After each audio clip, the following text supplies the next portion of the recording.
Hey, welcome back to my YouTube channel. I just want to thank everyone who's subscribed so far. I've reached 300 subscribers and my video with Robbie got over 40,000 views, so thank you so much. And if you haven't subscribed, please hit that button. Also, please let me know what you want to see in my future videos. I've been filming a lot of content, so I've got a lot of videos coming up soon. For today's video, I'm going to show you how I shoot high-speed action photography. So I do a lot of sports shoots, and one of the most important things when you're shooting sports is you want to make sure that every part of your image is pin sharp. So I'm going to show you how I do that using the flash duration. Today I did a Muay Thai shoot, and I'm going to show you how I make sure that every kick, jab and punch is perfectly sharp. So let's get to the footage from today's shoot. But first,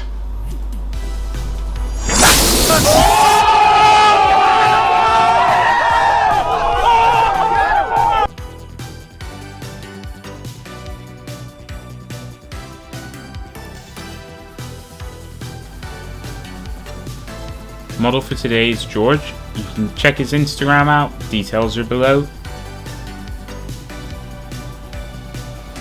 So for today's lighting setup, we've got two umbrellas pointed at the backdrop, and then we've got an octobox as our main light. I'm using Bowen's lights, two XMT 500s and an XMS 1000.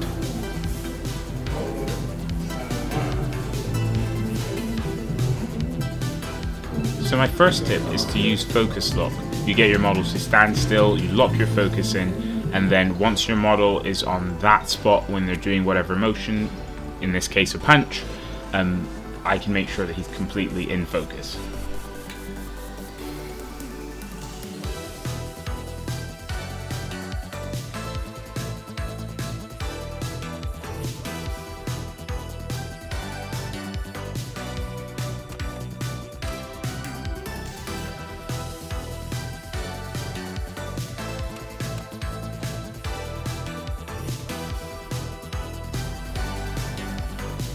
At this point I decided to change the lighting setup, so now I've got a strobe with some barn doors and I've got a softbox as my main light.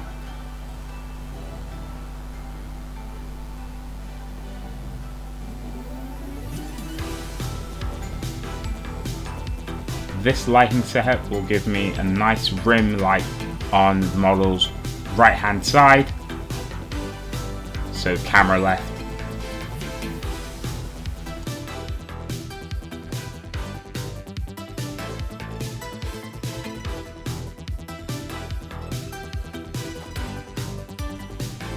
Tip number 2. Normally if I was outside I would use the shutter speed to freeze the action, so something around 1,000th of a second. However, I'm in the studio. I'm not using high speed sync mode, so the maximum sync speed of my camera is 1/200th of a second, so I have to use the flash duration in order to freeze the action. You'll have to check the manual for your strobes to see what settings you have to put them on so that you can use really short flash durations. For the lights I'm using, the lower the power setting, the faster the flash duration. So you're probably noticing that I'm shooting at 1 and 1/25th of a second and I'm at ISO 400, and that's basically what I would use if I wasn't shooting action.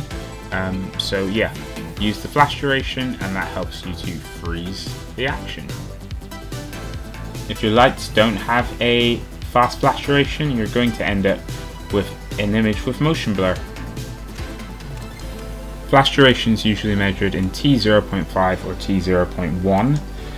If you want to freeze action, you basically need a flash duration, a T0.5 flash duration of 1/2000th of a second or faster.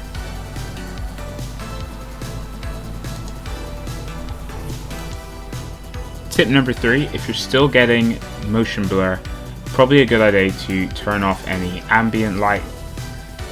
In this situation I've still got my modeling lights turned on, and that's because I want you to be able to see my videos.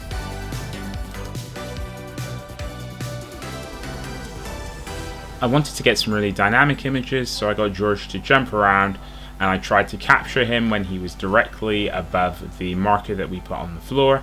So that's where I've locked my focus. So every time he jumped above that spot, I hit the shutter.